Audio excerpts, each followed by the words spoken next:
Bonjour tout le monde, mon nom est Robert Gauthier et puis bienvenue au réseau qui s'appelle Lumière sur la prophétie biblique. Aujourd'hui, on va prendre quelques expressions pour nous aider à comprendre Israël aujourd'hui. C'est Israël, il y a une histoire, c'est dans le passé, il y a le présent puis il y a le futur. Alors, je vais essayer de vous expliquer ces trois termes-là, là. Comment comprendre Israël dans le passé, comment comprendre Israël aujourd'hui, là, en 2019, et puis comment comprendre Israël dans le futur prophétique. Alors, si vous voulez bien, on va simplement aller. J'ai fait euh, trois diapositives sur le PowerPoint que je vais vous montrer. Et puis voici, nous voilà. Alors, ça s'intitule La bien-aimée, la délaissée, la restaurer. Si on peut réussir à comprendre ces trois termes-là, ce sont trois mots qui vont nous donner toute l'histoire de la nation d'Israël. Hein? La bien-aimée dans le passé, la délaissée dans le présent, la restaurer dans le futur. C'est ça qu'on va voir. Alors, j'ai fait un genre de charte, OK? Une charte pour comprendre Israël aujourd'hui. On va voir dans le passé, dans le présent et dans le futur. Alors, dans le passé, Israël était connu comme la bien-aimée. Hein? C'était la bien-aimée de Dieu. Elle était aussi connue dans le passé comme la prunelle de son œil. Dieu gardait Israël comme la prunelle de ton œil. Il en prenait soin il en prenait soin de sa bien-aimée. Il la protégeait. Et puis, Israël était aussi connu comme serviteur. On voit souvent l'expression Israël, mon serviteur. Alors, Israël était le serviteur de Dieu. Tout ça, c'est vrai, c'est dans le passé. Elle était bien-aimée, elle était la prunelle de son œil, elle était son serviteur. Et puis, Israël était connu comme le siège de son gouvernement. C'est le trône de Dieu était à Jérusalem, bien-aimé. Et puis de Jérusalem, le Seigneur contrôlait tout. Les attaques, c'est lui qui défendait son peuple, même si les ennemis venaient en grand nombre. Jéhovah protégeait Israël parce que là était le siège de son gouvernement. Et puis, c'était là où Dieu était vraiment reconnu. Maintenant, cette terminologie-là, bien-aimé, son serviteur, le siège de son gouvernement, la prunelle de son œil, cette terminologie-là a pris fin. Elle a pris fin lorsque Nebuchadnezzar est venu, puis a attaqué Jérusalem, puis a brûlé le temple, tout simplement. Et puis, Nebuchadnezzar devient à ce moment-là mon serviteur. Jérémie 25, verset 9, je lis. Parce que vous n'avez pas écouté mes paroles, voici, j'envoie et je prends toutes les familles du nord de l'Éternel, et Nebuchadnezzar, roi de Babylone, mon serviteur. Alors, Nebuchadnezzar, roi de Babylone, mon serviteur. Voici maintenant un homme des nations qui devient maintenant le serviteur de Dieu. Verset 11. Et tout ce pays sera un désert et une désolation, et ces nations serviront le roi de Babylone 70 ans. Alors ici, Juda puis Benjamin sont emmenés en captivité, et puis pendant 70 ans, ils vont être à Babylone. OK. Ça, c'est le passé. Dans le présent maintenant. Ils étaient la bien-aimée, ils étaient la prunelle de son œil, ils étaient son serviteur, il était le siège de son gouvernement. Maintenant, Dieu a tout transféré ça à Nebuchadnezzar la nouvelle tête, hein, ce qu'on appelle les 4 empires. Alors, on est encore là, dans les 4 empires. Le temps présent est la période du temps des nations. Luc 21.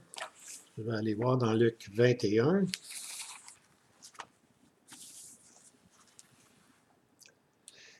Verset 24. Et Jérusalem sera foulée aux pieds par les nations, jusqu'à ce que le temps des nations soit accompli. Alors, le temps des nations n'est pas encore accompli.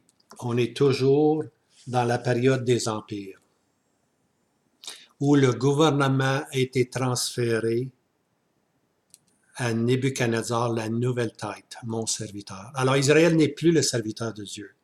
Dans le présent, le serviteur de Dieu, ce sont les nations. C'est pour ça qu'il nous a dit de se soumettre aux nations, car les gouvernements sont de Dieu. Okay? C'est notre responsabilité. On n'a pas à contester, on a tout simplement à se soumettre. On reconnaît qu'on est encore dans le temps des nations, que le gouvernement a été donné aux nations.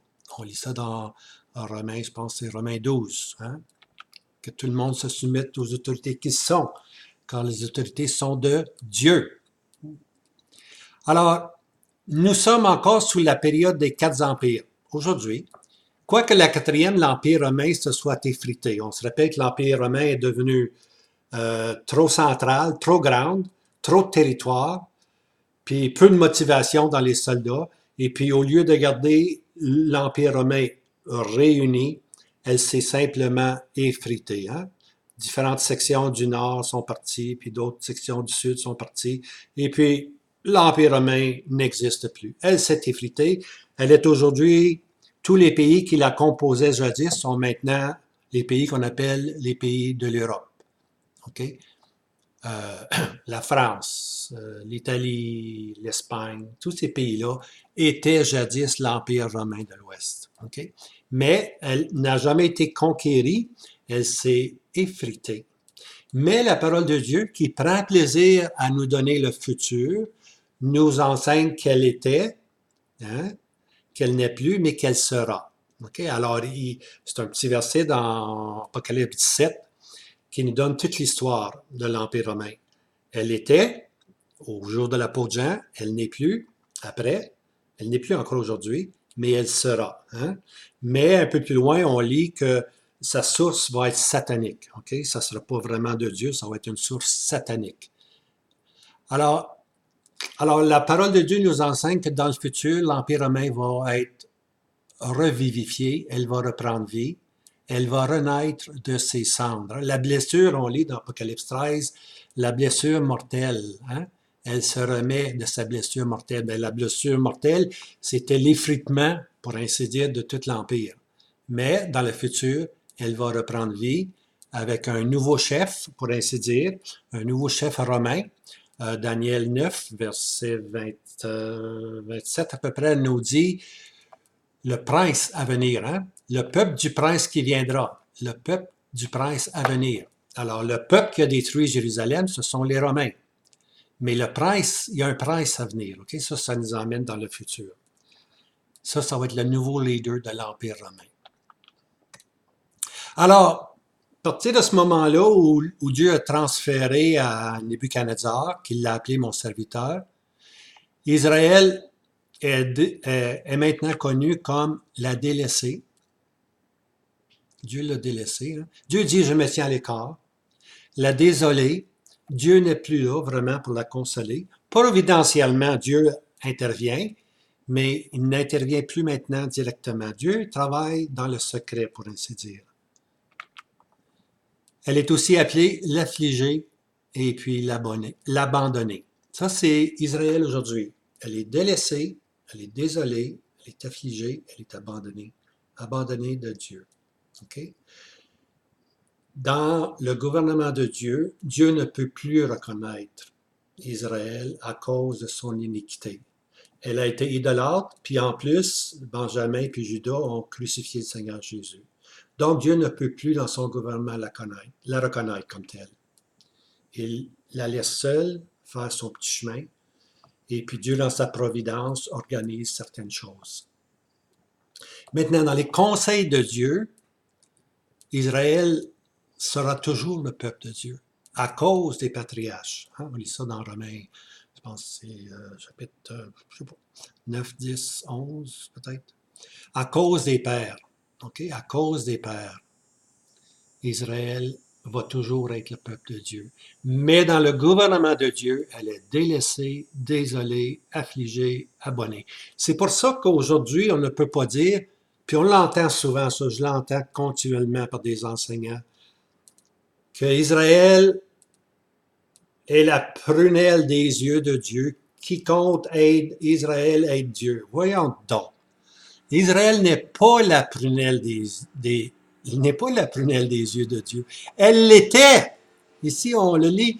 Elle était, dans le passé, elle était la prunelle de son œil. Elle ne l'est plus aujourd'hui. Elle est appelée la désolée, l'abandonnée. Dieu, dans son gouvernement, ne peut plus la reconnaître comme telle. Alors, elle ne peut plus être appelée aujourd'hui la prunelle. Okay? Mais, dans le futur, on va aller dans le futur maintenant. Ça, en passant, c'est des versets d'Ésaïe 54, verset 6, hein, la désolée. OK, dans le futur, lorsqu'Israël va se repentir, puis il va y avoir vraiment une conversion, ils se tourneront vers le crucifié, hein, et diront quelles sont ces marques à tes mains et à tes pieds. Alors, dès ce moment-là, dès le moment qu'Israël va se repentir, c'est une conversion comme nous, hein. Il n'y a pas grande différence, là. Ils vont s'humilier, ils vont crier vers Dieu, puis Dieu va venir en délivrance. C'est le salut individuel, mais c'est aussi le salut national pour la nation d'Israël. Chaque famille à part va s'affliger, pour ainsi dire. Et puis Israël, à ce moment-là, reprend le trône du gouvernement de Dieu et devient à nouveau la prunelle de son œil. Hein? Ça, je lis ça dans Zacharie. Voilà. Zacharie, chapitre 2. Il y a un homme qui sort avec un cordeau pour mesurer, un cordeau à mesurer. Puis là, il voit la ville de Jérusalem, puis il est instruit de mesurer la ville parce que Israël, à ce point-ci, va être restauré. OK? La gloire. Et ainsi dit l'Éternel, je lis au verset 8, et ainsi dit l'Éternel des armées, après la gloire, c'est-à-dire la gloire, c'est-à-dire que le Messie est installé à Jérusalem, après la gloire, il m'a envoyé vers les nations qui ont fait de vous leur proie. Car celui qui vous touche la prunelle de son œil. Ah! Ici, Israël est restauré. Israël était dans le passé la prunelle de son œil. Elle ne l'est plus présentement, mais dans le futur, elle va l'être. Et puis Zacharie, chapitre 2, verset 8, quiconque vous touche la prunelle de son œil. À ce moment-là, Dieu va défendre Israël. Alors, elle va être de nouveau appelée la bien-aimée, la restaurée. Okay? Voilà maintenant qu'elle retrouve ce qu'elle avait dans le passé. Mais il va falloir qu'il y ait un travail, il va falloir qu'elle passe par la grande tribulation, 1260 jours de tristesse qui va lui être infligée. Et puis finalement, elle va se repentir, puis elle va revenir à Jéhovah. Hein? Et puis elle va être de nouveau la bien-aimée, la restaurée, la prunelle de l'œil de Jéhovah. Alors voici un petit résumé pour comprendre Israël. Dans le passé, Israël est connu de Dieu. Dieu connaît Israël. Il l'appelle mon serviteur. Dans le présent, Israël est méconnu de Dieu. Dieu a un nouveau serviteur, ce sont les quatre empires, hein, les quatre empires qui sont le temps des nations qu'on appelle. On est encore dans cette période-là. Alors, durant cette période-là qui est le temps des nations, Israël est méconnu de Dieu. Et puis, dans le futur, lorsqu'Israël va se tourner vers Jéhovah, Israël va être reconnu de Dieu. Alors, ce sont les trois termes. Connu de Dieu, oui, dans le passé. Méconnu de Dieu, oui, dans le présent. Et reconnu de Dieu, oui, dans le futur, dans sa pleine restauration. Quel jour ce sera? Elle retrouve le gouvernement, elle retrouve le contrôle. Dieu va diriger le monde à travers Israël. Israël sera le centre, hein, le centre de la nation, le centre de la terre. Et puis d'Israël va sortir maintenant toutes les lois, toutes les ordonnances. Hein. Elle était à la queue, elle était à la tête au commencement. Dans le passé, elle était à la tête. Dans le présent, elle est à la queue. Puis dans le futur, elle sera de nouveau à la tête. Voici d'autres façons de le voir. Hein? Elle quitte la queue pour prendre maintenant la restauration. Elle devient à la tête. Alors, c'était simplement pour nous aider à comprendre un peu Israël. Il ne faut pas s'imaginer qu'Israël, en 1919, 70 ans après son retour dans la terre promise, qu'Israël est à la tête. Non, Israël est encore à la queue. Israël est encore méconnu de Dieu. Mais avec les événements futurs que la prophétie va nous enseigner, on va voir qu'Israël est destiné à être restauré de Dieu. Elle est destinée à être reconnue de Dieu. Et puis à ce moment-là, elle sera de nouveau à la tête. Alors, je vous laisse ces petits enseignements-là, espérant que ceci peut être utile, mais réalisons qu'aujourd'hui, dans le présent, on ne peut pas dire si on bénit Israël, on va être béni. Non. Israël est ennemi de l'Évangile. Israël est méconnu de Dieu. Ceux qui se convertissent, ce sont des individus. Mais la nation comme telle est encore une génération au cou roide. Hein? C'est une génération qui n'aime pas Dieu. C'est une génération qui a rejeté Dieu dans le passé. La même génération est encore là aujourd'hui. Et puis, tout ceci va changer, mais il va falloir de l'affliction, il va falloir du feu, une tribulation telle qu'il n'y en a jamais eu pour qu'il se retourne vers le crucifié. Alors, je vous laisse là-dessus. Passez une belle journée dans le Seigneur Jésus, notre Sauveur, qui bientôt viendra nous chercher pour être avec lui. Nous sommes son épouse. Béni soit Dieu. Amen.